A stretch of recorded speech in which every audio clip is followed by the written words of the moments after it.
Sa situation ng Pangulo. Baka mapagalitan kami. Ay, opo. Wala kasi akong mic eh. Okay. Sige, ma'am. Okay. Mabilis lang po. Oo. Magandang hapon.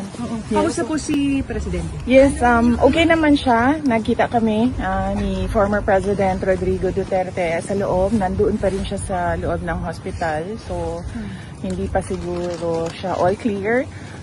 Base siguro sa assessments ng doctors niya. He's in very good spirits. Kung kamusta yung pagkain, sabi niya meron namang rice.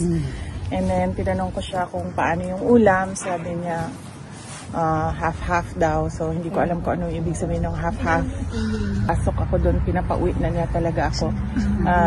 Paulit-ulit kasi siya sa sinasabi niya na, what are you doing here? Diba sinasabi po niya, sipain ko pa yung ICC, hindi talaga ako papahuli ng buhay. Sabi niya, ano daw, wala din naman daw siyang ginagawa sa labas kasi hindi pa naman daw siya mayor. So, might as well tumira daw muna siya sa loob. So may ano na po siya, parang routine na po siya. So he can still make it. Is he enjoying? I have to tell you, he's charming that everyone inside. So, Paano po? paano? It's his style eh. Hindi ko alam kung... Marami na po siya nakakausap na ibang detainee. Like, ano po na-witness nyo? He's very friendly with people inside. So, meron na silang banter eh. So, and then he said that he doesn't regret anything that he did sa pagtatrabaho niya para sa bayan. At nakita naman daw ng bayan kung ano yung resulta ng kanyang serbisyo para sa bayan. VP, how's your visitation? Do you have to apply every single time you apply? You come? Matagal ba? Yung, I mean, Or sa, ewan ko saan sila kumakain, yun ang hindi ko alam. So the place where he is specifically is still like a cell pero nasa hospital part? Or is it a clinic? Or can you just describe it, ma'am? Hindi ko nakita.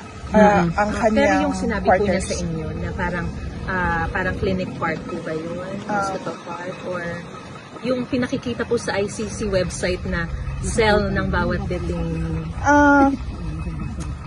Ang sinabi niya sa akin,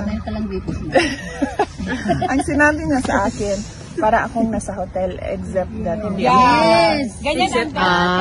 malabas. huwag lang natin sabayan para marinig po. Nag-sink in na po sa kanya yung nangyari. Na, kasi pag uwi niya po from Hong Kong, parang bilis po ng lahat ng mga bagay-bagay. Alam naman niya, oo, sinabi naman niya na haharapin ko ito. And I do not regret. I do not regret anything that I did sa aking paglilingkod sa bayan. Ano daw clarify po? Ano daw pinaka-namimiss niya? Hindi ko... Sinabi naman niya ES din, ano? Girlfriend ata eh.